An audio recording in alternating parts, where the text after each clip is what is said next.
ঈদের আগে সেই শুক্রবার লোকসভা ভোটকে সামনে রেখে প্রচারে এসেছিলেন টিএমসি প্রার্থী প্রসূন বন্দ্যোপাধ্যায়। ভোটবাগান কেওড়াবাগান মোড়ে সেই সময় চলছিল শুক্রবারের দুপুরের নামাজ। তিনিও নির্দ্বিধায় নামাজে বসে পড়লেন মুসলমান ভাইদের সঙ্গে নামাজ পড়ে এবং তারপরে তাদের সঙ্গে হাত মিলিয়ে জনসংযোগ বাড়াবার চেষ্টা করলেন। মানুষের সর্বসাকুল্যে এই উদ্যোগকে সম্মান জানাচ্ছেন।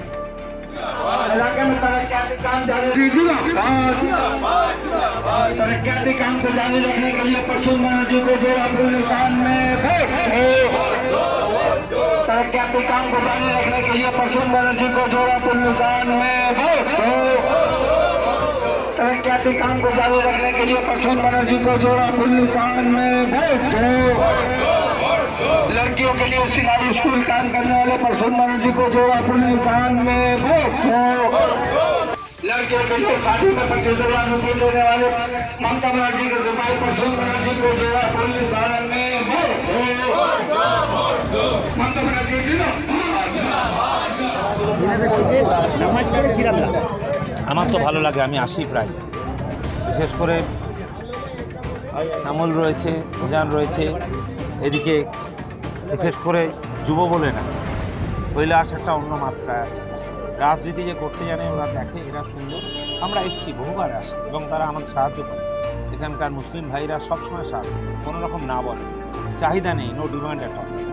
আমি দেখেছি একটু কোনো একটা স্কুলে কিছু করা, তার পাশে কিছুই যাবে, এরা ভালোবাসার কারণ হচ্ছে মমতা দিকে। আমি তো লক্ষ্য মমতা ব্যানার্জির মতো, অভিষেক ব্যানার্জির মতো মানুষ আছে যে দলে, সে দলে সবাই ভালোবাসে। সেই জন্য আমার মনে হয় আজকে সুন্দর দিন পেয়েছি, আমাদেরও ভালো লাগে। কেন আমাদের ভারতবর্ষের মধ্যে পশ্চিমবঙ্গ সবচেয়ে বেশি সুন্দর জায়গা।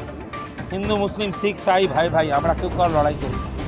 সেই জন্য আমাদের আজকের দিনটা এসেছি, রিয়াজ ভাই সবাই মিলে ভোর ভাই বলেছে, এখানে এসে তাদের সাথে আরেকবার আমি যোগাযোগ করলাম, ভালো, খুব আনন্দ হলো। কোনো অসম্মান করে না এরা জাস্ট সম্মান দেয়, সম্মান দিয়ে চলে যায়। আমি দেখেছি কোনো সময় না, এবং দেখতে পেলাম যে আপনি বসে পাশে ওনাদের সঙ্গে বসে একবারে নামাজটা পড়ছিলেন। একদম আমি বাইরের কোথায়, আমরা তো ভারতবাসী, আমি তো ভারতবাসী। হ্যাঁ, দিদি বলেছে কে মুসলিম কে খ্রিস্টান কে বাঙালি চলবে না, আমরা সব বাংলা, আমরা সব ভারত। এইটা কিন্তু বিরাট ব্যাপার আমাদের হাওড়ায় কিন্তু বা বাংলায়। তোরা বিশ্বাস কর কোনো জায়গায় চেষ্টা করেও বিজেপি পারছে না।